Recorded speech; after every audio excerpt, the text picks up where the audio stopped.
Olá, querido irmão, querida irmã, estimado ouvinte. Pela graça de Deus, estamos aqui para mais um estudo. Uma lição muito importante sobre a vida de Simão Pedro. Vamos orar.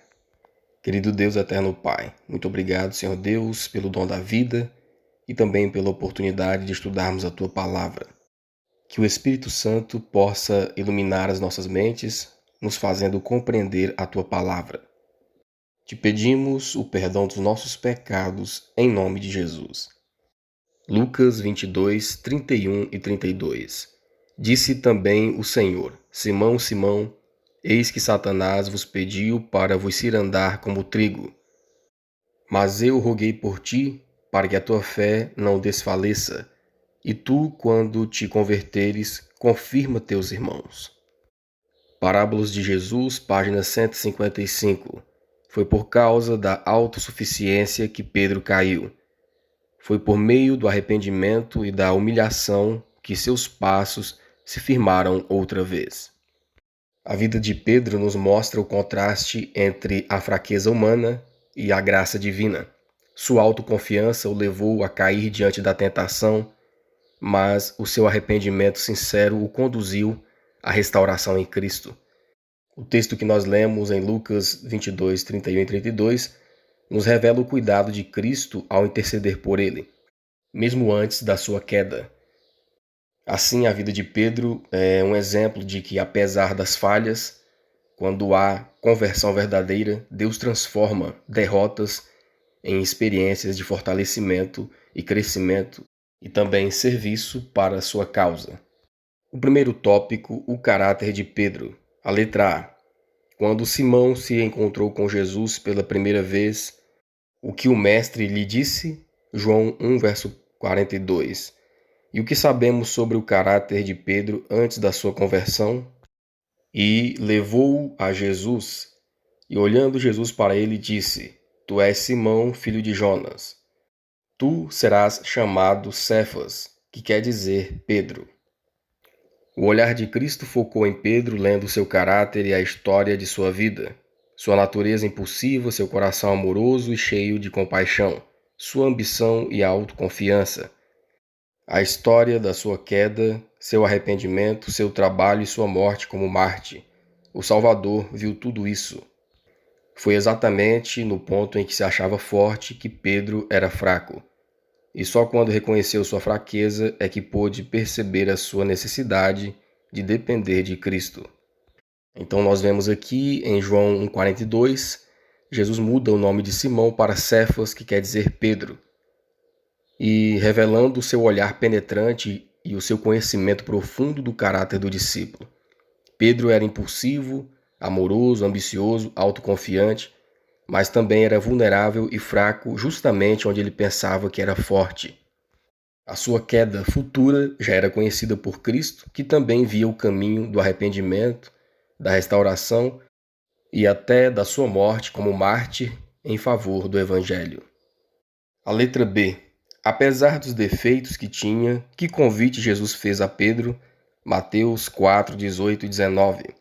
E Jesus, andando junto ao mar da Galileia, viu dois irmãos, Simão, chamado Pedro, e André, seu irmão, os quais lançavam as redes ao mar, porque eram pescadores. E disse-lhes: Vinde a mim, e eu vos farei pescadores de homens. Aqui nós vemos o chamado de Jesus a Pedro. Apesar dos seus defeitos, Jesus o chama: Vinde a mim, e eu vos farei pescadores de homens. Assim como Isaías só foi chamado após reconhecer a sua indignidade diante da santidade de Deus, Pedro foi chamado para a missão apenas quando entendeu a necessidade de renunciar o eu e depender do poder divino. O convite de Cristo mostra que Jesus não olha apenas para o presente, mas para o potencial futuro da pessoa. Cristo olha para essa pessoa no futuro transformado pela graça. Então nós aprendemos aqui nesse primeiro tópico que Jesus chama pessoas comuns, pessoas com falhas, com defeitos reais, mas que estão dispostas a reconhecer a sua fraqueza e permitir que Cristo as transforme em instrumentos para a sua obra. O segundo tópico, Pedro e a sua tendência ao erro. Letra A. que fato revela que Pedro era sujeito a erros como qualquer outro humano, mesmo após ter recebido o batismo do Espírito Santo no dia de Pentecostes, Gálatas 2, de 11 a 14.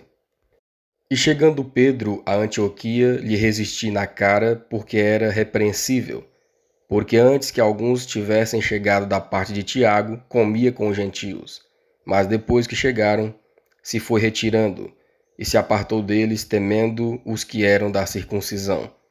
E os outros judeus também dissimulavam com ele, de maneira que até Barnabé se deixou levar pela sua dissimulação. Mas quando vi que não andavam bem e direitamente conforme a verdade do Evangelho, disse a Pedro, na presença de todos: Se tu, sendo judeu, vives como os gentios e não como judeu, por que obrigas os gentios a viverem como judeus? Nós vemos aqui, irmãos, que Pedro era um homem sujeito a erros. Mesmo após o Pentecostes, Pedro recebeu o poder do Espírito Santo, mas Pedro revelou fraqueza humana, mesmo após ter essa intimidade com Deus.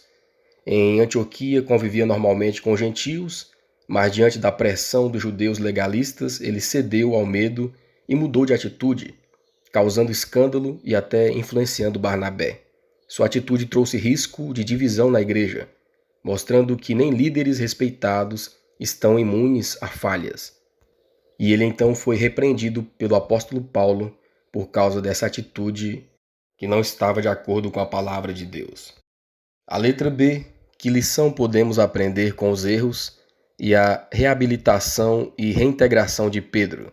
Salmos 145, verso 14. O Senhor sustenta a todos os que caem e levanta a todos os abatidos. Aqui nós encontramos uma lição espiritual muito importante. Deus não esconde os erros dos seus servos. Pedro caiu, mas também buscou reparar a sua falta. No Salmo 145, 14, que acabamos de ler, nos lembra que o Senhor sustenta os que caem e levanta os abatidos. A fraqueza de Pedro prova que ele não possuía autoridade superior aos demais apóstolos. E esse episódio serve de aviso para líderes que, quanto maior a responsabilidade, maior o impacto dos seus erros. Por isso é vital permanecer humilde, vigilante, fiel, buscando viver os princípios divinos na sua vida. Pedro viu o erro que havia cometido e, tanto quanto estava ao seu alcance, começou imediatamente a repará-lo.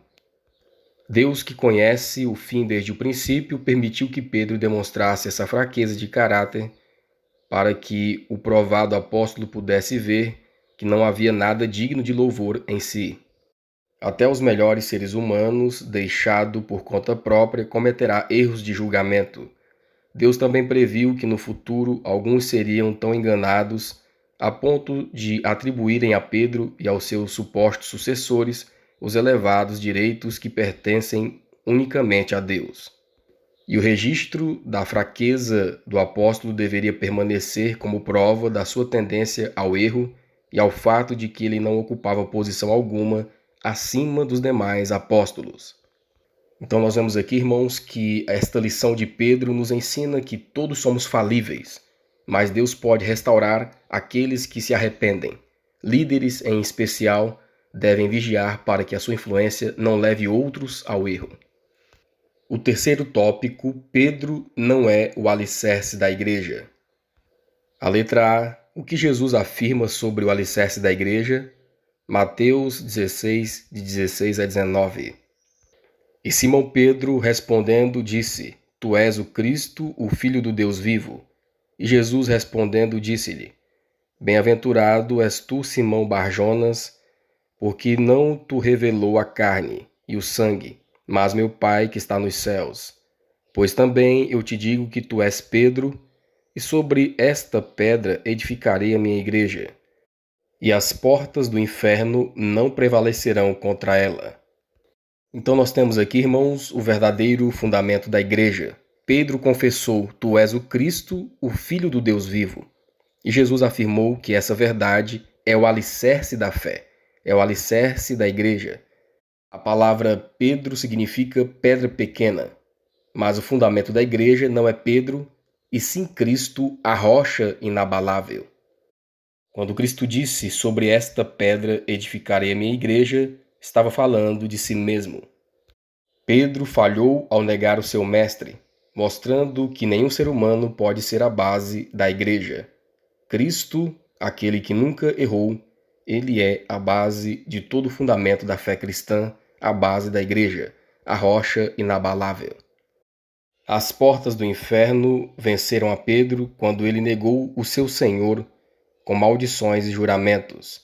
A igreja foi edificada sobre aquele a quem as portas do inferno não podem derrotar.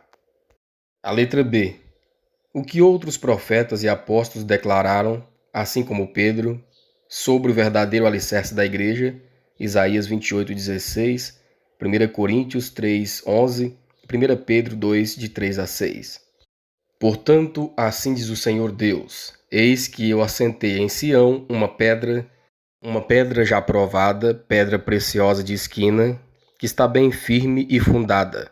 Aquele que crê não se apresse, porque ninguém pode pôr outro fundamento além do que já está posto, o qual é Jesus Cristo. Se é que já provaste que o Senhor é benigno, e chegando-vos para ele, pedra viva, reprovada na verdade pelos homens, mas para com Deus eleita e preciosa, vós também, como pedras vivas, sois edificados, casa espiritual e sacerdócio santo, para oferecer sacrifícios espirituais agradáveis a Deus por Jesus Cristo. Por isso também na Escritura se contém: Eis que ponho em Sião a pedra principal da esquina, eleita e preciosa, e quem nela crê não será confundido. Então nós temos aqui o testemunho das Escrituras a respeito de quem é Cristo, a verdadeira rocha, a rocha inabalável, a base da igreja. Em Isaías nós temos Isaías 28:16, Deus estabeleceu em Sião uma pedra preciosa e firme. 1 Coríntios 3:11, nenhum fundamento pode ser posto além de Jesus Cristo. E em 1 Pedro 2, 3 a 6, o próprio apóstolo Pedro reconhece que Cristo é a pedra viva e os crentes são edificados como pedras espirituais sobre ele, a rocha eterna. A igreja então está firmada em Cristo, que resistiu por séculos a todas as tempestades e oposição satânica. Nós aprendemos então aqui nesse tópico que a igreja de Deus não está firmada em homens, mas em Cristo Jesus, o Salvador. Ele é a rocha eterna e somente ele e somente a sua palavra tem autoridade para abrir o caminho da salvação. Assim, Pedro é como uma pequena pedra, falível, e Cristo é a rocha eterna, inabalável. O quarto tópico, a queda e a restauração de Pedro. A letra A, explique o maior defeito de caráter que Pedro tinha. Marcos 14, 27 a 29. E disse-lhes Jesus: Todos vós, esta noite vos escandalizareis em mim, porque está escrito: ferirei o pastor, e as ovelhas se dispersarão. Mas depois que eu houver ressuscitado, irei adiante de vós para a Galiléia. E disse-lhe Pedro: ainda que todos se escandalizem, nunca, porém, eu. Então aqui nós temos o maior defeito de Pedro. Pedro era marcado pela sua autoconfiança. Ele se julgava mais forte que os outros discípulos, acreditando que jamais negaria a Cristo. Essa autoconfiança em si mesmo o cegou para o perigo que estava adiante. Em poucas horas depois, ele negou a Cristo, o Mestre, com falsos juramentos e maldições. Pedro não enxergava o perigo que corria. Sua autoconfiança o iludiu. Achava-se capaz de resistir à tentação, porém, em poucas horas veio a prova e ele negou o seu Senhor. A letra B, como Jesus lidou com esse discípulo presunçoso, Lucas 22, 31 e 32. Disse também o Senhor: Simão, Simão, eis que Satanás vos pediu para vos cirandar, como trigo, mas eu roguei por ti, para que a tua fé não desfaleça, e tu, quando te converteres, confirma teus irmãos. Nós vemos aqui então o olhar de Jesus para Pedro, para a vida de Pedro e as suas dificuldades. Jesus advertiu Pedro sobre a peneira de Satanás e orou por ele. Após a negação, o canto do galo e o olhar de Cristo cheio de amor e tristeza o levaram Pedro ao arrependimento profundo. O olhar de Cristo revelou a Pedro a sua misericórdia por ele. Assim como o publicano daquela parábola, Pedro então chorou amargamente e encontrou misericórdia e perdão em Cristo. A sua presunção desapareceu, a sua autoconfiança desapareceu, mas nunca mais repetiu as velhas afirmações arrogantes. A letra C, após ter ressuscitado, o que Jesus perguntou a Pedro? João 21, 15 a 17. Por que Jesus repetiu a pergunta 3 vezes? E como Pedro respondeu? Lucas 22, 31 e 32. Depois de comerem, Jesus perguntou a Simão Pedro: Simão, filho de João, você me ama realmente mais do que estes? Disse ele: Sim, Senhor, tu sabes que te amo. Disse Jesus: Cuide dos meus cordeiros. Novamente Jesus disse a Simão Pedro: Filho de João, você realmente me ama? Ele respondeu: Sim, Senhor, tu sabes que te amo. Disse Jesus: Pastorei as minhas ovelhas. Pela terceira vez ele lhe disse: Simão, filho de João, você me ama? Pedro ficou magoado porque Jesus lhe perguntou pela terceira vez: Você me ama? E ele lhe disse: Senhor, tu sabes todas as coisas e sabes que te amo. Disse-lhe Jesus: Apacenta as minhas ovelhas. Simão, Simão, Satanás pediu vocês para peneirá-los como trigo. Mas eu orei por você para que a sua fé não desfaleça, e quando você se converter, fortaleça os seus irmãos. Nós vemos aqui então a restauração de Pedro. Após a ressurreição, Jesus perguntou 3 vezes: Tu me amas, Pedro? A repetição correspondente à tríplice negação, mostrando que Pedro precisava restaurar diante dos outros discípulos a confiança perdida. Então Jesus reafirma a Pedro a sua missão: apacenta as minhas ovelhas, cumprindo a promessa de Lucas 22 e 32, quando tu te converteres, fortalece os teus irmãos. Aqui nós temos então o processo de restauração de Pedro, o processo público de restauração que confirmou o perdão divino e devolveu a Pedro a sua autoridade como apóstolo, assim o fazendo estar no ministério de Cristo. Nós aprendemos então aqui nesse quarto tópico que a autoconfiança conduz à queda, mas o arrependimento sincero abre caminho para a restauração.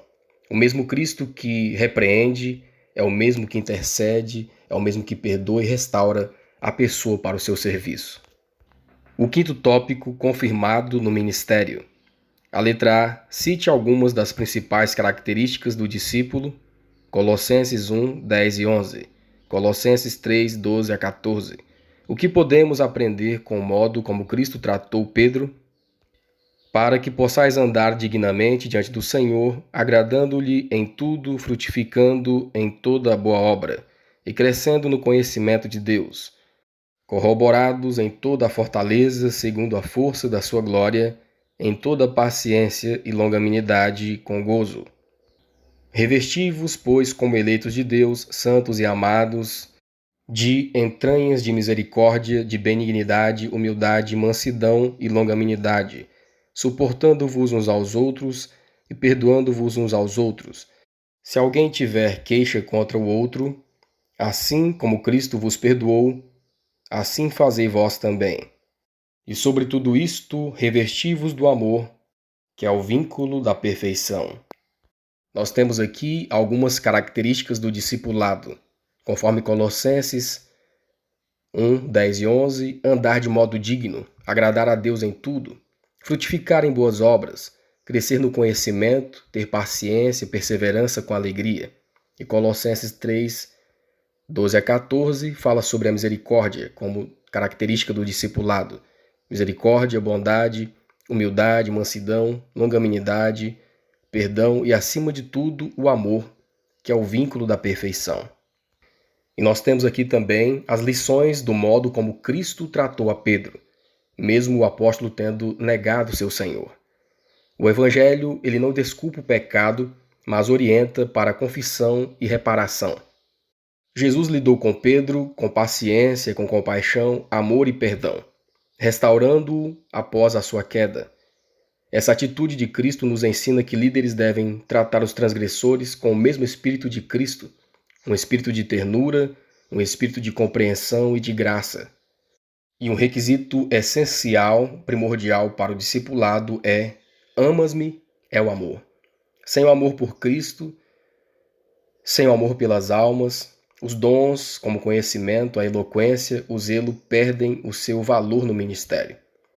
Assim, Pedro foi confirmado em sua missão, aprendendo que seu serviço deveria refletir o mesmo amor que o resgatou.